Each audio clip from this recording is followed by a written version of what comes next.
एक थे योगेश्वर कृष्ण और एक थे मध्य देश के राजा शल्य। और दुर्योग से संयोग से दोनों पांडवों की तरफ थे। कृष्ण तो अर्जुन के रथ पर बैठे हुए थे और शल्य माद्री के भाई थे, नकुल और सहदेव के सगे मामा थे। तो ये तय था कि वो इधर की तरफ से लड़ेंगे। दुर्योधन को एक रथ चालक चाहिए था जो कर्ण के रथ पर बैठ सके और अर्जुन को मारना है।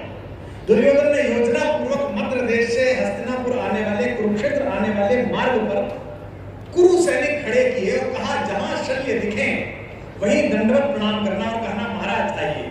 उनका भोजन करवाना, पूरी सेना का आदर पूर्वक लेकर जाना। रास्ते भर दुर्योधन का अन्न खाते हुए शल्य आए। जब कुरुक्षेत्र पहुंचे तो कहा कि मेरे भांजों का शिविर किधर है, मैं युधिष्ठिर के पास जाना चाहता हूं। तो दुर्योधन ने कहा मामा ये तो गलत बात है, मैं भी आपका भांजा हूं, ये भी आपके भांजे हैं और रास्ते भर आप तो सेवा मेरी लेते आए, उधर कैसे जाएंगे? अन्न तो मेरे शब्द का खाया है। अब मामा के सामने संकट हो गया। मामा ने कहा मैं तो उधर जाना चाहता था बेटा, पर तू भी भाग जाए तो इधर से ही। उनका नाम याद रखना, उनका नाम क्या है? शल्य।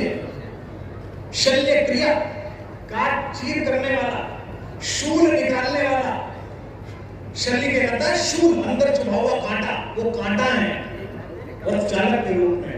और जब दूसरी तरफ है कृष्ण, यानी कि खींच लेने वाला, दलदल में फंसे हुए हो तो पहिया निकाल लेने वाला। कर्ण के रथ पर शल्य बैठे हुए हैं, अर्जुन के रथ पर कृष्ण बैठे हुए हैं। कर्ण प्रतिपल शल्य को हतोत्साहित करते हैं। तू क्या लेगा, तू तो सुपुत्र है, इस राज्य के सामने क्या लेगा, अपना मुंह दे। कहां अर्जुन, कहां तू रथ चला रहा है उसका, लेकिन उसको हतोत्साहित कर रहे हैं।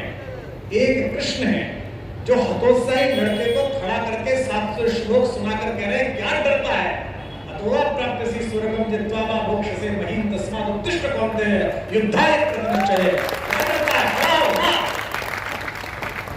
अगली बात पर जो बच्चे सहमत हो वो पिछले 4 घंटे की मेरी थकान दूर करना आप पिता है।